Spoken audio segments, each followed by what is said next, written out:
కొడుకుకు మంచి సంబంధం చూసి పెళ్లి చేసి మురిసిపోయారు ఆ తల్లిదండ్రులు.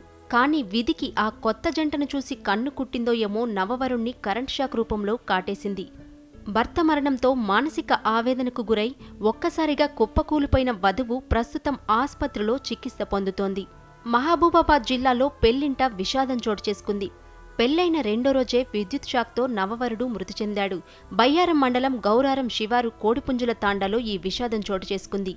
ఇంట్లో నల్లా మోటారు కోసం స్విచ్ బోర్డులోని ప్లగ్లోకి వదులుగా ఉన్న విద్యుత్ వైర్లను చొప్పించడానికి ప్రయత్నిస్తుండగా నరేష్ విద్యుత్ షాక్కు గురై అక్కడికక్కడే మరణించాడు. భర్త కళ్ల ముందే మృతి చెందడంతో భార్య మానసికంగా డిస్టర్బ్ అయ్యి స్పృహ తప్పి పడిపోయింది. దీంతో ఆమెను ఆస్పత్రికి తరలించారు. ఈ నెల 18 ఆదివారం రోజున ఇస్లావత్ నరేష్కు ఆంధ్రప్రదేశ్ రాష్ట్రంలోని కృష్ణా జిల్లా కంకిపాడు గ్రామానికి చెందిన యువతితో వివాహం జరిగింది. వేడుకకు హాజరైన బంధుమిత్రులు వారు కలకాలం చల్లగా ఉండాలని దీవించారు. సోమవారం ఉదయం నవదంపతులు వరుడి ఇంటికి చేరుకున్నారు. మంగళవారం సాయంత్రం వరుడి ఇంటి వద్ద రిసెప్షన్లకు ఏర్పాట్లు జరుగుతున్నాయి. ఇంతలోనే ఊహించని విషాదం అలుముకుంది. వేదిక పైన కూర్చోవలసిన వరుణ్ణి మృత్యువు కాటేసింది. ఆ ఇంటి ముందు వేసిన షామియానాలు తీయనేలేదు. ఇళ్లకు కట్టిన పచ్చని తోరణాలు వడబడనేలేదు. ఇంతలోనే చావు ముంచుకొచ్చింది.